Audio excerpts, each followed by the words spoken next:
अच्छा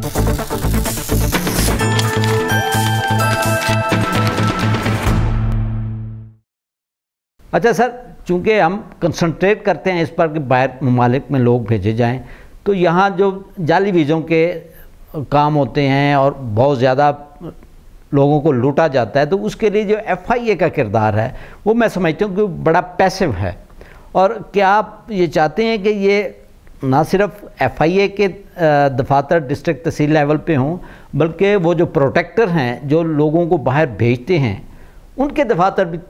तहसील तक मुंतकिल किए जाएँ, ताकि ज़्यादा से ज़्यादा लोग ईजी अप्रोच के साथ वहाँ दफातर में आएँ और उनको मालूमात मिलें और वो बाहर ममालिक में जाएँ। देखें जी अब्दुल कुद्दूस साहब, इसमें जो बुनियादी मसला है, जैसे हर गवर्नमेंट भी उसको हाईलाइट करती है, हमारी सोसाइटी का इससे कतई इनकार नहीं किया जा सकता कि इस वक्त करप्शन की लानत भी बहुत सरायत कर गई है,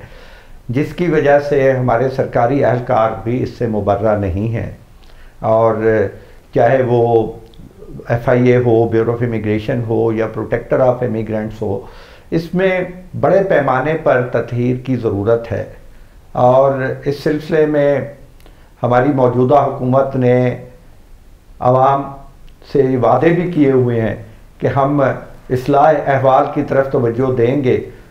फिर एक जो अहम पहलू है वो लोगों की अपनी इग्नोरेंस का भी है, अपनी कि वो पैसे अपने देते वक्त, बाहर जाने के वक्त वो ये तसल्ली नहीं करते कि इदारा कानूनी है या गैर कानूनी है, इसको ये अख्तियार है या नहीं है।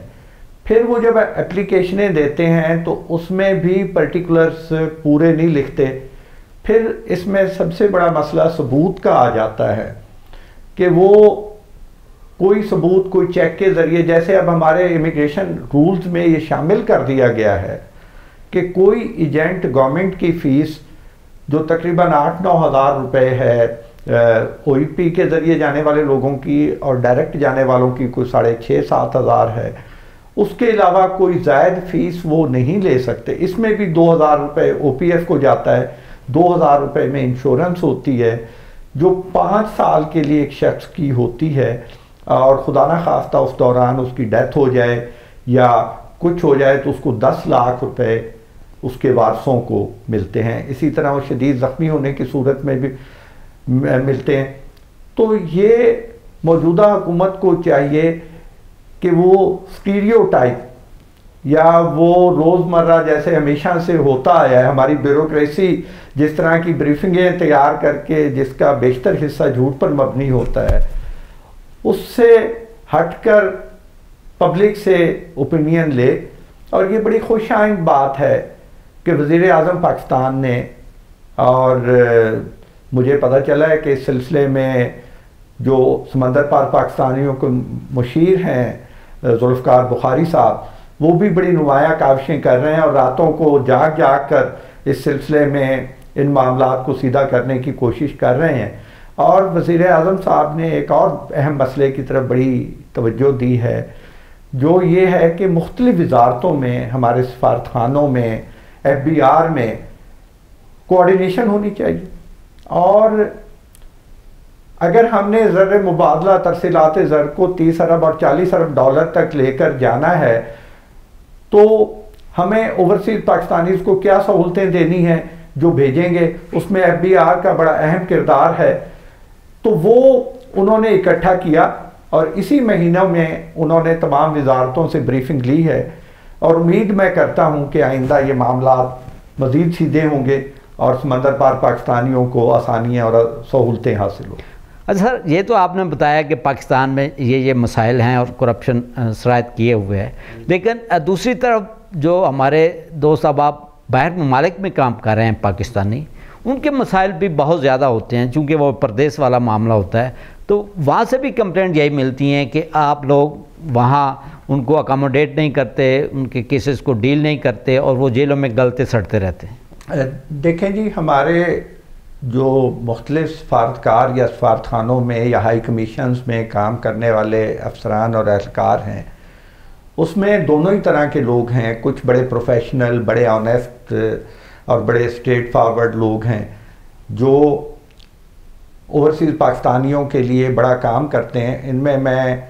फॉरेन ऑफिस के एक ऑफिसर जो रिटायर हो गए हैं और जिनसे मैं कभी मिला नहीं हूँ, लेकिन उनका जिक्र मैंने यूरोप में बड़े अच्छे अल्फाज में हमारे समंदर पार पाकिस्तानियों से सुना। वो हमारी वजारत ख़ारजा के बड़े नामवर अफसर गालिब इकबाल साहब जो इटली में सफ़ीर रहे, बाद में फ़्रांस में सफ़ीर रहे, इस तरह के लोग। लेकिन दूसरी तरफ हमारे बहुत सारे सफारतकार और कम्युनिटी वेलफेयर अताशी ऐसे भी हैं कि जो नॉन प्रोफेशनल भी हैं, जो ऑनेस्टी में भी उनके यहाँ कुछ फ़र्क है, तो वो हमारे समंदर पार पाकिस्तानियों की ज़्यादा परवाह नहीं करते। अब जहाँ तक समंदर पार पाकिस्तानियों के मसाइल का सवाल है, ये दो तरह के मसाइल समंदर पार पाकिस्तानियों को हैं। एक तो हमारे वो समंदर पार पाकिस्तानी हैं जो गल्फ़ के अलावा दूसरे ममालिक में रहते हैं, उसमें बहुत सारे समंदर पार पाकिस्तानी जो हैं वो गैर कानूनी तरीके से गए, तो उनकी तो मुश्किलात बहुत ज़्यादा हैं। और मैं जैसे पहले भी गुजारिश की कि मेरी हर पाकिस्तानी से गुजारिश होगी कि वो कानूनी तरीके से ही बाहर जाए, उसके अलावा बाहर ना जाए।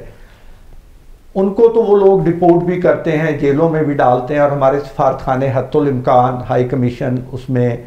मदद भी फराहम करते हैं। दूसरी किस्म के मसाइल हमारे उन लोगों को हैं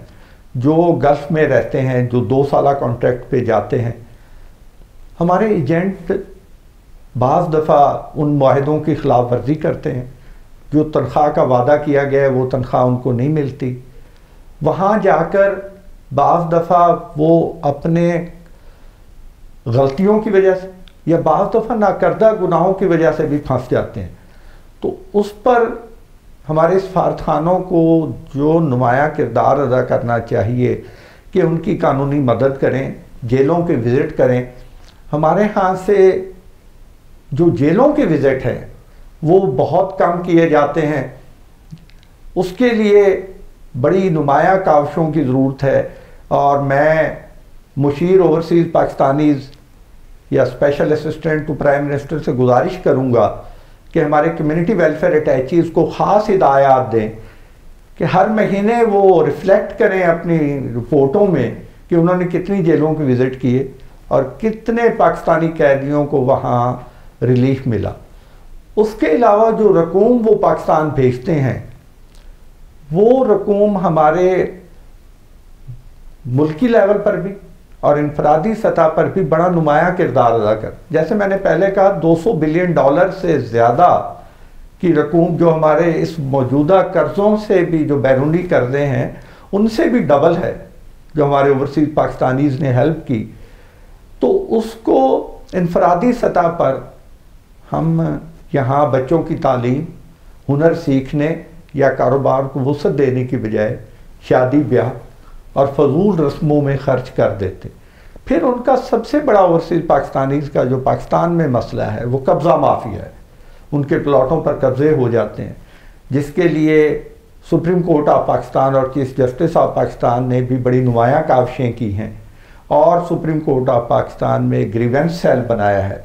इसके अलावा सूबाई सतह पर भी कोशिश हो रही है कि हर डिस्ट्रिक्ट में ग्रीवेंस सेल बनाया जाए। फिर आपने जिक्र किया कि क्या दफ्तरों की तादाद बढ़ाने से, ये मैं आपको बता दूं कि इसमें अवामी नुमाइंदों का किरदार ना होने के बराबर है। जो गैर मुल्की आजिर है वो अपनी तसल्ली के मुताबिक, अपनी कंपनी की डिमांड के मुताबिक लोगों को सिलेक्ट करता है,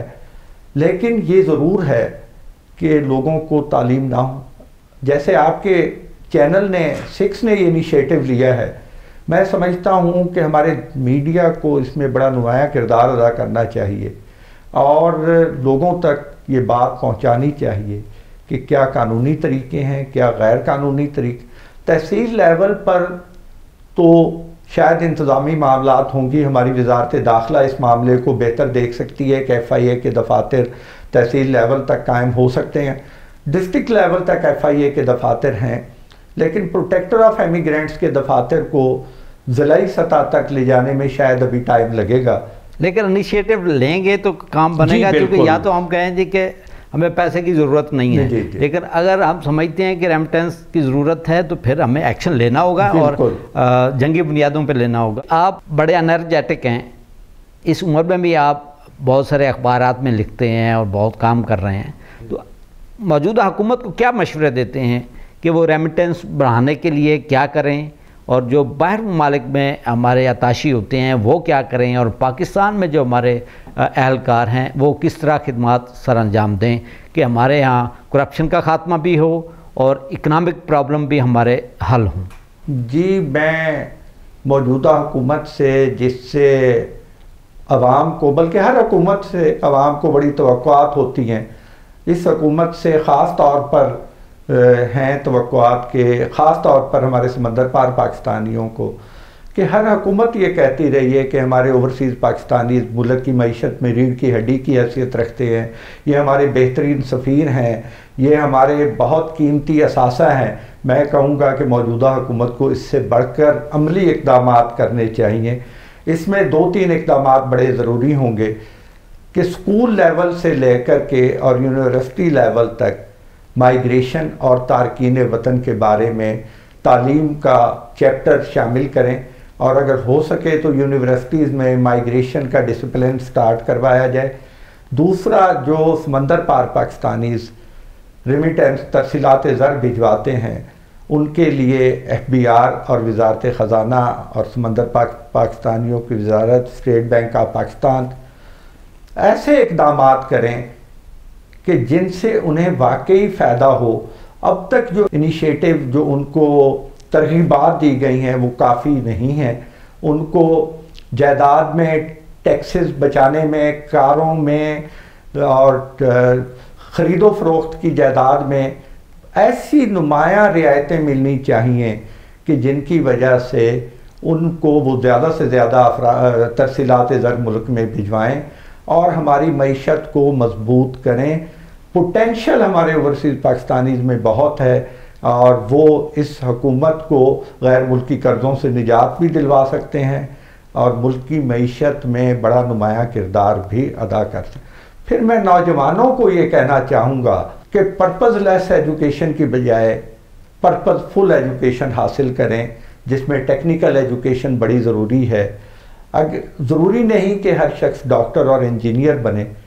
अच्छे प्लम्बर, अच्छे टेक्नीशियन, अच्छे वेल्डर, अच्छे डोज़र ऑपरेटर, अच्छे क्रेन ऑपरेटर, अच्छे केबल जॉइंटर, अच्छी नर्सेज, अच्छे पैरामेडिक्स की भी दुनिया में बड़ी डिमांड है। और मैं चाहूँगा कि वफाकी हुकूमत एक एक्टिव कोऑर्डिनेशन के ज़रिए ये काम करे और रिश्वत का ज़रूर कला कमा करे। इस बात से कतई इनकार नहीं किया जा सकता कि हमारे इन इदारों में बहुत हद तक करप्शन है, जिसको